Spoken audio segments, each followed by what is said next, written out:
భూ కబ్జా ఆరోపణల కేసులో శ్రీకాకుళం జిల్లా కోర్టులో లొంగిపోయాడు మాజీ స్పీకర్ తమ్మినేని సీతారాం కుమారుడు చిరంజీవి నాగ్. భూ కబ్జా ఆరోపణలతో ఇన్ని రోజులు అజ్ఞాతంలో ఉన్నాడు Chiranjeevi.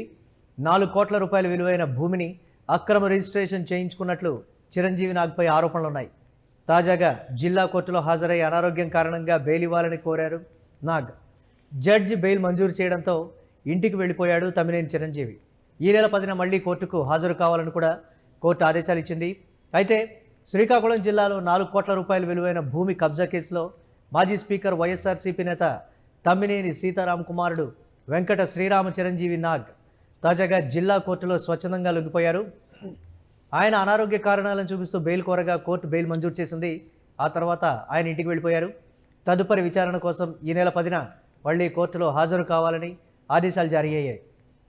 Srikakulam rural police station పరిధిలోని చాపురం గ్రామ పంచాయతీ శ్రీ సత్యసాయి నగర్ లేఅవుట్లో సర్వే నెంబర్ 35/13లోని 84, 85, 86 ప్లాట్లతో కూడినటువంటి సుమారు 900 గజాల భూమి ఉంది. దీని విలువ 3 నుంచి 4 కోట్ల రూపాయలు ఉంటుందని పోలీసులు చెప్తున్నారు. ఈ భూమిని 1988, 1992లో కట్టా కనకలింగేశ్వరరావు అనేటువంటి వ్యక్తి కొనుగోలు చేశారు. ఆయన హైదరాబాద్లో ఉండడంతో ఈ ఖాళీ స్థలం లక్ష్యంగా చేసుకొని నకిలీ పత్రాలు సృష్టించి అక్రమ రిజిస్ట్రేషన్ చేయించారని కంప్లైంట్లో పేర్కొన్నారు. భూ యజమాని జీవించి ఉండగానే ఆయన మరణించినట్లు నకిలీ మరణ ధృవీకరణ పత్రం కూడా సృష్టించారు. ఒడిశాకు చెందిన అడబాల రజని అనే మహిళను ఏకైక వారసురాలుగా చూపిస్తూ నకిలీ కుటుంబ వారసత్వ ధృవీకరణ పత్రాలు తయారు చేసి కబ్జాకు పాల్పడినట్లుగా కూడా తెలుస్తోంది. దీనికి సంబంధించి మరిన్ని అప్డేట్స్ మా కరెస్పాండెంట్ పృథ్వీ అందిస్తారు. పృథ్వీ, తమ్మినేని కుమారుడికి బెయిల్ మంజూరు అవడం, ఆయన కోర్టులో స్వచ్ఛందంగా లొంగిపోవడం, ఇమీడియట్గా ఇంటికి వెళ్ళిపోవడం, ఏంటి పరిణామాన్ని ఏ విధంగా చూస్తున్నారు? అప్డేట్స్ ఏంటి ఓవరాల్గా? మురళి, ఏదైతే తమ్మినేని కుటుంబంపై అంటే ఆయన భార్యపై అలాగే ఆయన కుమారుడు చిరంజీవి నాగ్ పై ఈ ముగ్గురుపై కూడా ఎఫ్ఐఆర్ నమోదై వీళ్ళని ఛార్జ్ షీట్ లో కూడా వేసిన తర్వాత వీరైతే కొద్ది రోజులు అజ్ఞాతంలోకి వెళ్ళిన పరిస్థితి ఉంది. అయితే ఆ తర్వాత అనంతరం హైకోర్టులో బెయిల్ పిటిషన్ మూవ్ చేసినప్పుడు తమ్మినేనికి ఆయన సతీమణికి వారిద్దరికి కూడా ఆ బెయిల్ అయితే వచ్చింది. కానీ అప్పుడు తమ్మినేని నాగ్కి అయితే బెయిల్ అయితే రాలేదు. అయితే అప్పటి నుంచి వీరిద్దరూ కూడా తమ సొంత ఊరికి వచ్చి ఇక్కడే అయితే విచారణ కూడా ఇక్కడే అంటే తమ్మినేని పోలీస్ స్టేషన్ కి వచ్చి విచారణ హాజరైతే తమ్మినేని వాణికి అయితే ఇంటి దగ్గరికే పోలీసులు వచ్చి విచారణ చేసిన సందర్భం అయితే మనం చూసాం. అయితే నాగ్ మాత్రం ఇప్పుడు దాకా కూడా ఇక్కడ జిల్లాలోకి రావడం కానీ ఎవరికి అందుబాటులో ఉండడం కానీ ఏమీ జరగలేదు. అయితే ఇప్పుడు ఈ రోజు మాత్రం సడన్ గా జిల్లా కోర్టులో ఆయనైతే రావడం, ఆ జిల్లా కోర్టు ముందు హాజరై లొంగిపోయి ఆయన తరపున న్యాయవాదులు అయితే ఆయనకు అనారోగ్యం ఉంది, బెయిల్ ఇవ్వండి, అయితే ఇప్పుడే ఈ కేసులో ఉన్న తమ్మినేని సీతారాం గాని ఇతర నిందితులు గాని వీరికి బెయిల్ ఇచ్చారు, సో ఈయనకు కూడా బెయిల్ ఇవ్వండి అని అయితే తన తరపున న్యాయవాదులు తమ్మినేని నాగ్ తరపున న్యాయవాదులు అయితే వాదన వినిపించారు. అయితే అనారోగ్య కారణాల దృష్ట్యా తమ్మినేని నాగ్ అయితే బెయిల్ అయితే కేటాయించారు, బెయిల్ అయితే ఇచ్చారు. అనంతరం 10వ తారీఖు మళ్ళీ కోర్టుకు హాజరవ్వాలని చెప్పి బెయిల్ అయితే ఇవ్వడం జరిగింది.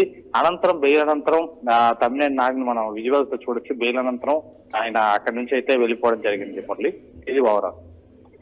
అయితే దీనికి సంబంధించి రాజకీయ పరమైనటువంటి కుట్ర, కక్ష సాధింపు చర్యలు మా మీద కొనసాగుతున్నాయనేటువంటి మాట కూడా చెప్తున్నారు. కానీ సాక్ష్యాలన్నీ కూడా తమ్మినేని సీతారాం కుమారుడికి అగైనెస్ట్ గా ఉన్నటువంటి పరిస్థితి ఏంటి? దానికి సంబంధించి ఏం చెప్తున్నారు జిల్లాలో? ఇందులో ప్రధానంగా ఆ ల్యాండ్ ఏదైతే నకిలీ పత్రాలతో ఒక ల్యాండ్ ఒక వ్యక్తిని చనిపోయినట్టుగా చిత్రీకరించి ల్యాండ్ ఫోర్జరీ చేశారనే ఏదైతే ఆరోపణలు ఉన్నాయో, ముఖ్యంగా ల్యాండ్ రిజిస్ట్రేషన్ అయింది తమ్మినేని నాగ్ పైనే.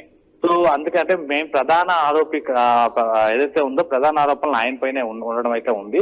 అయితే తమ్మినేని కూడా ఇప్పటికే ఒక వీడియో రిలీజ్ చేసి మేము కూడా ఒక విధంగా మోసపోయాము, మేము కూడా అంటే అక్కడే అది జరిగింది అని చెప్పి ఆయన కూడా ఒక వివరణ ఇచ్చే ప్రయత్నం అయితే చేశారు. అయితే ఏదేమైనా పొలిటికల్ గా చూస్తే ఇక్కడ ఏదేమైనా ఆ జిల్లాలోని వైసీపీ నేతలు గాని ఇతర ప్రముఖ నేతలు గాని ఇప్పటికే తమ్మినేని కుటుంబానికి అయితే వారి ఇంటికి వెళ్లి పరామర్శలు అయితే చేస్తున్నారు. ఈ ప్రక్రియ కూడా ఒక విధంగా పక్కన సాగుతుంది. అలాగే ఇప్పుడు తమ్మినేని కుమారుడు కూడా ఆ బెయిల్ అయితే రావడం జరిగింది. ఇంకా చూడాలి ముందు ఈ పరిస్థితులు ఎటువంటి ఉంటాయనేది. ఈ అంశానికి సంబంధించి తమ్మినేని సీతారాం ఏమైనా స్పందించారా పృథ్వీ? ఏం మాట్లాడుతున్నారు? అంటే గతంలో కూడా ఆయన చేసినటువంటి కొన్ని ఆరోపణలు ఈ అంశానికి సంబంధించి చూడాలి, న్యాయస్థానం పరిధిలో ఉంది కాబట్టి నేనేం మాట్లాడను అనే విధంగా ఆయన చెప్పారు. ఇప్పుడు కుమారుడికి బెయిల్ మంజూరు అవడం ఏంటి? దీనికి సంబంధించి ఆమె స్పందించారు ఆయన?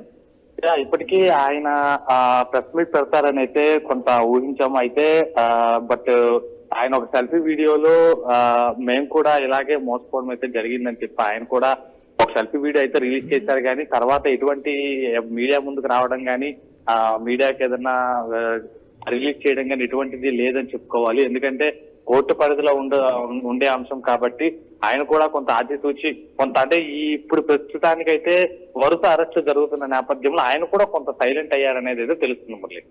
Right, thanks for updates Prithvi. ఇక ఈ నకిలీ పత్రాల ఆధారంగా 2022లో ఆ భూమిని చిరంజీవి నాగ్ పేరున రిజిస్ట్రేషన్ చేయించుకున్నారని కూడా చెప్తున్నారు. అయితే రిజిస్ట్రార్ బొడ్డేపల్లి అరుణ సహాయం చేశారని కూడా పోలీసులు ఆరోపిస్తున్నారు. మొత్తం 13 మందిని నిందితులుగా చేర్చారు. వీరిలో చిరంజీవి నాగ్ A5, తమ్మినేని సీతారాం A6, ఆయన భార్య వాణిశ్రీ A7గా ఉన్నారు. ఇప్పటికే 8 మందిని అరెస్ట్ అయితే చేశారు. అయితే 2026 జూలైలో తమ్మినేని కుటుంబం హైకోర్టులో ముందస్తు బెయిల్ కోరడం, justice doctor Edavalli Lakshmanarao July 27న బెయిల్ కూడా మంజూరు చేయడం, అయితే తాత్కాలిక అరెస్టు నుంచి రక్షణ కోరుతూ కూడా వారు కోర్టును ఆశ్రయించగానే ఇమీడియట్గా కోర్టు కూడా పర్మిషన్ అయితే ఇచ్చింది. చిరంజీవి నాగ్కు మాత్రం ముందస్తు బెయిల్ని అప్పుడు తిరస్కరించింది. ఆయన భూమి కొనుగోలుకు సంబంధించినటువంటి చెల్లింపు పత్రాలు సమర్పించలేకపోయాడని కూడా కోర్టు కారణంగా చూపించింది.